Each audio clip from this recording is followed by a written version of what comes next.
It would have been a cruel summer if not for this moment. We're going to Taylor Swift!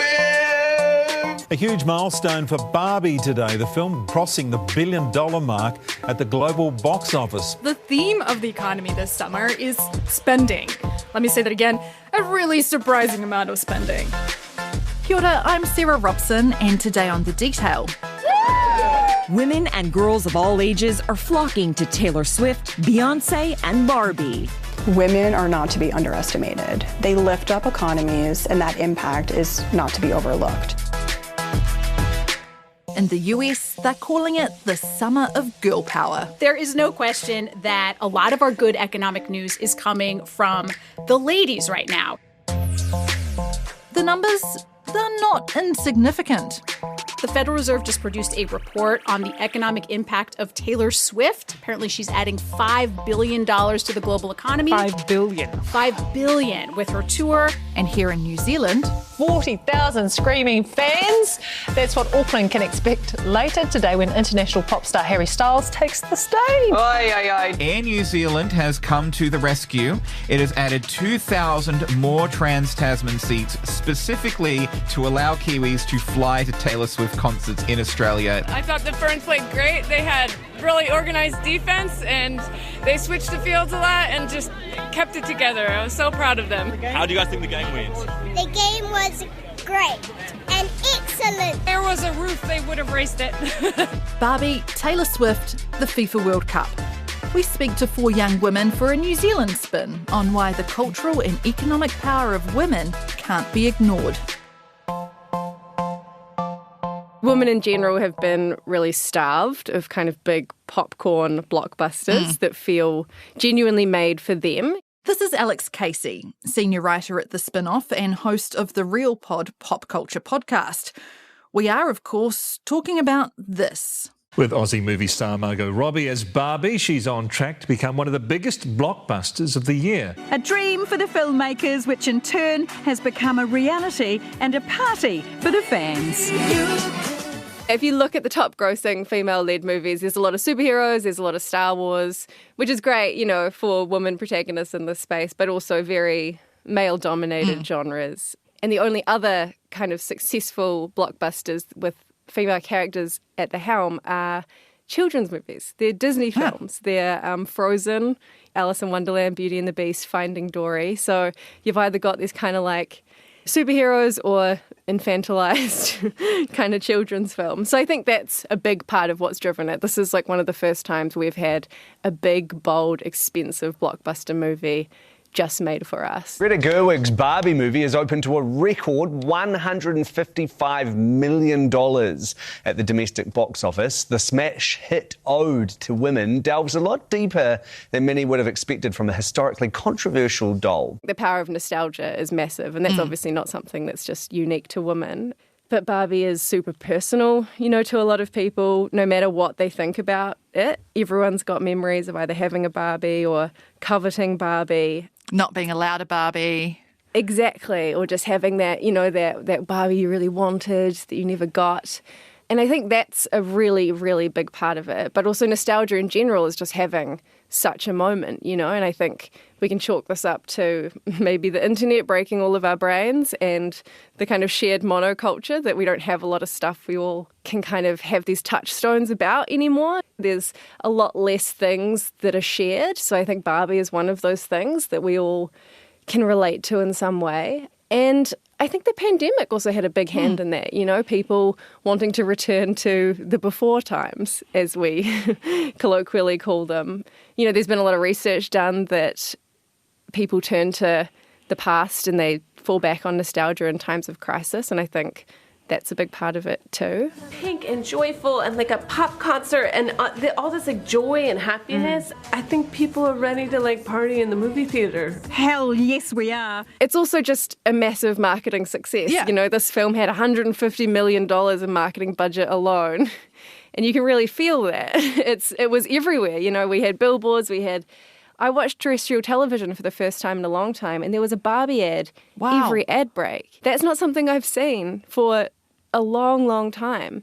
Not to mention, just the endless kind of press tour of Margot Robbie and Ryan Gosling, the fact that she was wearing these incredible different Barbie-inspired looks at every red carpet. So there was like all this, an entire ecosystem around the film itself, which I think helped to propel it to being this massive cultural moment. I guess we're both millennials. We remember girl power the first time around. Long live the Spice Girls. That in itself was such a turning point in terms of women in the spotlight and women in music in the spotlight. Why did that sort of stop? And why are we sort of seeing, I guess, this renaissance, just to play on Beyonce here, of women being front and centre in popular culture? I'm really proud of that Beyonce reference, by the way. I mean, you did so well. Thank what you. an alien superstar, can I just say? That's another reference. I don't know that in pop music, and especially women ever really left. After the Spice Girls, we got Britney and Christina, and, then we had Lady Gaga, and now we've got Billie Eilish and Olivia Rodrigo and Taylor Swift. I always sort of feel like pop music has always had really strong female pop stars. But you're right that hasn't always translated into other parts of popular culture.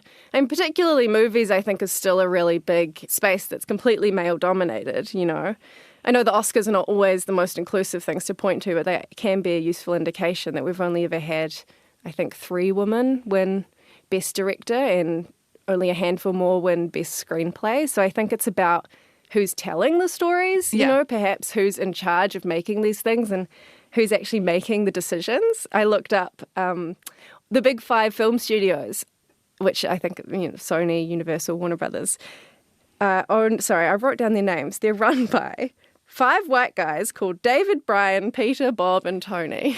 Oh, boy. And so they're running the big 5 film studios that basically set, the cultural mood for the world. And that's why we're getting, I think, what we're getting largely.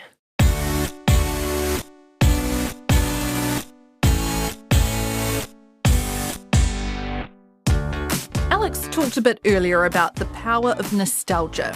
This is something Lucy Blackiston, co-founder of Shit You Should Care About, has written about in a recent piece titled On Being a Teenage Girl in Your 20s. It means that right now the future feels so uncertain for so many of us. And so all we want to do is go back to our teenage years. And I feel like the pop culture that's coming out at the moment, the huge one is obviously Taylor Swift, who is quite literally re-recording all the albums that we listened to or that I listened to as a teenager. So everything that I felt back then when I listened to those albums, they're now being re-recorded when she's a bit older and I'm a bit older, but they're taking you right back to how you were feeling and who you were back then. Not to mention Taylor Swift's Eras World Tour, which is quite simply a big budget career retrospective on stage. And then things like Gilmore Girls has had a reunion during the pandemic, I think it did. Gossip Girl, Zoe 101. We also have things like Harry Styles and Taylor Swift not forcing us, but encouraging us to dress up and just lean into uninhibited joy when they have their concerts and sort of making us, we used to dress up when we were kids. We used to love it. And it's sort of, making us feel like we can do that as adults. Just everything is pushing us towards a bit of joy. And I think, why not? That's really cool. Love that for us. And why do you think this is kind of, shall we put it, a cultural moment in quote marks? Is it a cultural moment? It's definitely a cultural moment. I think if I don't want to be cynical and talk about the fact that it makes a lot of people a lot of money, for me, it's just that, I'm in this position where, am I ever going to be able to buy a house? Is the world going to burn down before I even have to think about that? And, who knows? And so the disposable income that I sort of have now, the little bit of it, I'd rather spend, I actually said in the essay, I'd rather spend it on memories and not mortgages. And I just feel like I speak for a few people when I say that, because I know a lot of my friends feel that way as well, would rather just enjoy things now because who the hell knows what's next. About that disposable income. Kia ora and mabuhay. My name's Nina Santos. I'm the Comms and Advocacy Manager at YWCA Auckland, a proudly feminist women's organization. And I'm Delivery Manager for the Mind the Gap campaign, which has been focusing on delivering pay transparency legislation. Young women now have far more earning power than they have had in decades previously. I mean, just how stark is that difference these days? Yeah. And I mean, when we talk about this, it's really important to acknowledge that the strides we've made towards gender equality play into this, while also recognizing that we have a long way to go. So yes, women are more highly educated, and this wouldn't have happened traditionally because of traditional gender roles, aka the patriarchy, which prohibited women from entering workspaces and getting higher education. Now that women have more of an earning capacity, we now have more freedom to choose what to spend on. But I also want to preface this by saying that while we have made strides, we still have wider issues at play, like the gender pay gap, which we know is worse for ethnic women and Maori women, Pacific women, Asian women like myself, which can, affect women of color spending power.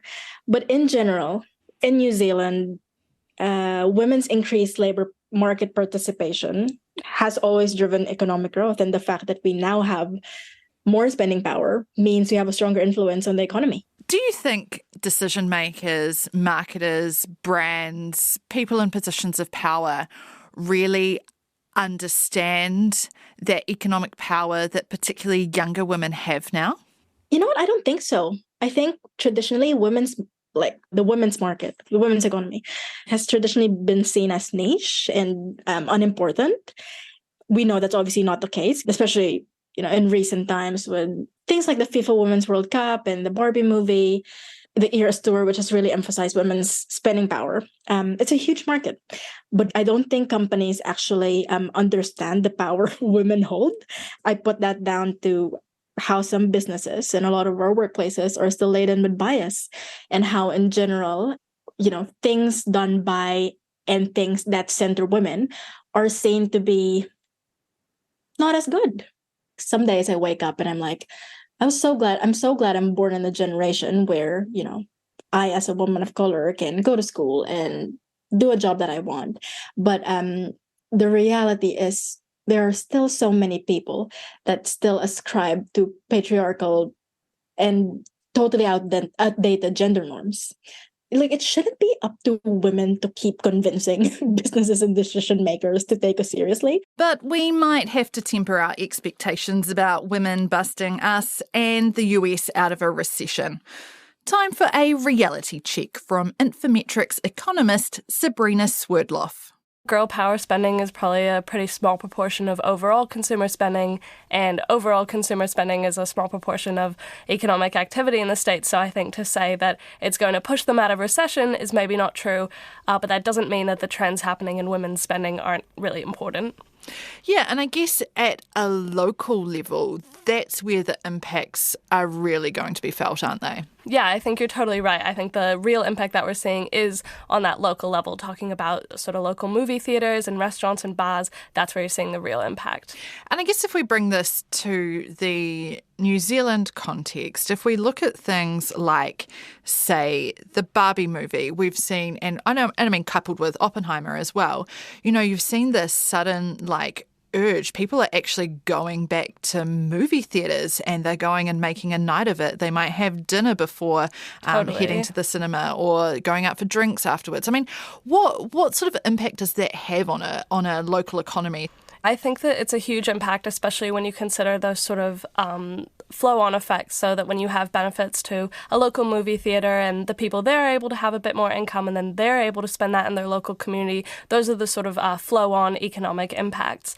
And I think that sort of we're coming into this stage post-pandemic where even though now we have access to a lot more services and are able to go out more than we were, to an extent we're still limited because of this whole cost of living crisis. So just because we can go to restaurants doesn't mean that people are eating out every weekend, because the fact is it's still really, really difficult for households to do that.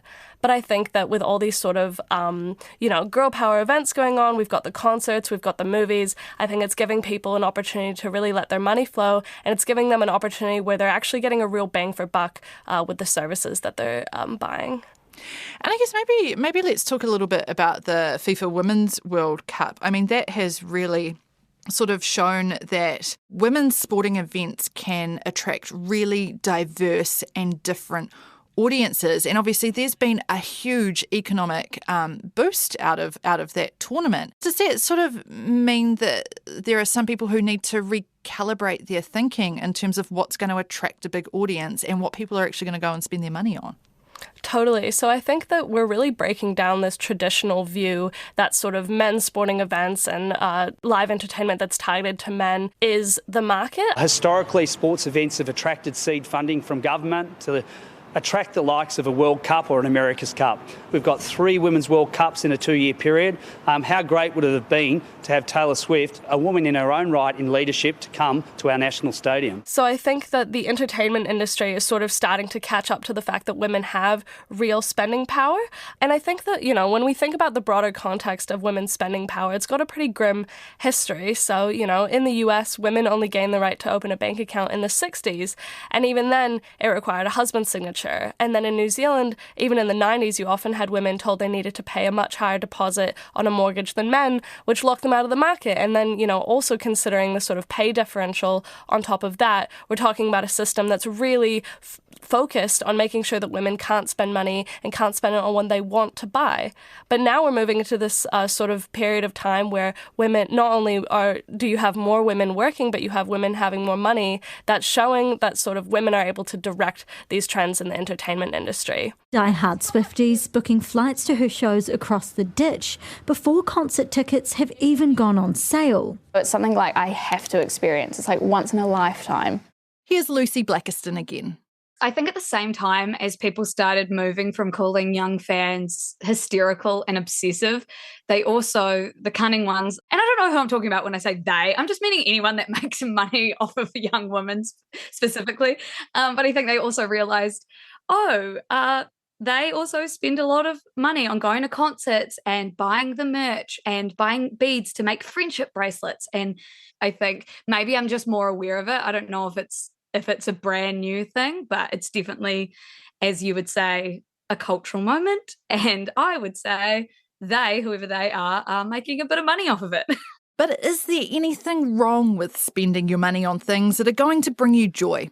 Nina Santos. Before I answer this question, I just want to preface it by saying that, there is a certain privilege attached to the life's too short, gotta go have fun mindset.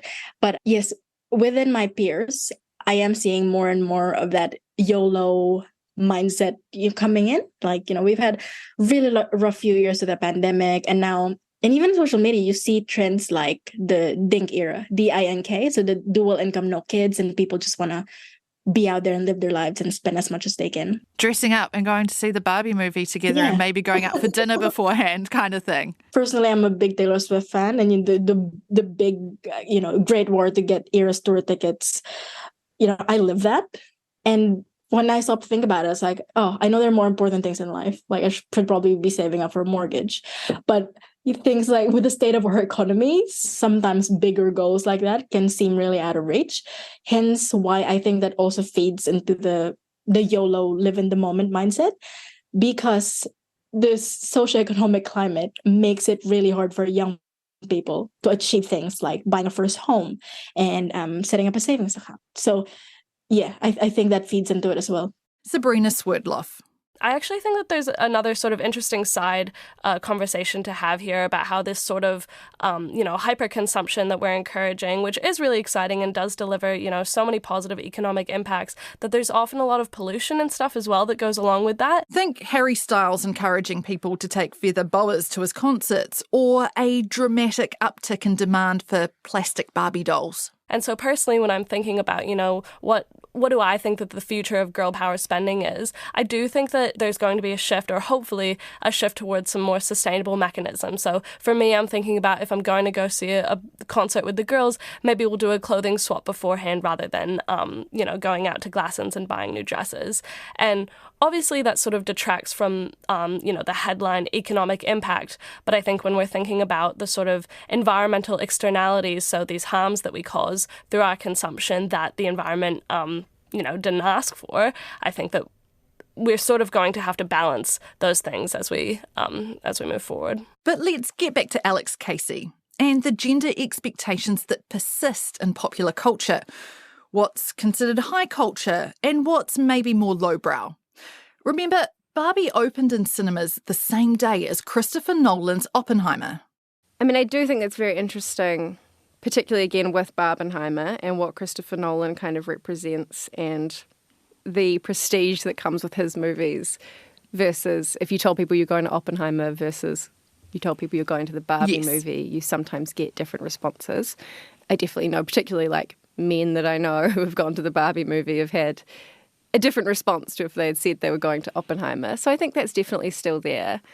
But I do think kind of low culture, I'm thinking not just about kind of big popcorn movies, but also things like reality television. Yeah. They also provide these moments of conversation and talkability and urgency that you only get alongside things like Succession. And that those kind of big prestige TV dramas, they actually sit pretty nicely alongside each other in terms of talkability and these big moments. They're both kind of as important as each other. I don't think they cancel each other out. I don't think Barbie will win an Oscar. Alex Casey's Oscar predictions coming to you live on The Detail. But I also don't think that really matters very much. I also think, and this is something that bothers me personally about Barbie, the lengths that it goes to kind of strain and make all these points about women and feminism and politics and stuff within what could also just be like a big stupid movie about a toy. That, a lot of the big popcorn Marvel films don't have to do that. It sort of bothers me that still these things made for women have to kind of earn their place by making these big statements and moving the needle and being progressive. And I just don't think like a multi-million-dollar movie made by a toy company can ever be that progressive, unfortunately. That's it for today. I'm Sarah Robson. The Detail is supported by the Public Interest Journalism Fund. Today's episode was engineered by William Saunders. It was produced by Alexia Russell and Bonnie Harrison. And thanks to Alex Casey, Lucy Blackiston, Nina Santos and Sabrina Swidloff. Ka kite anō.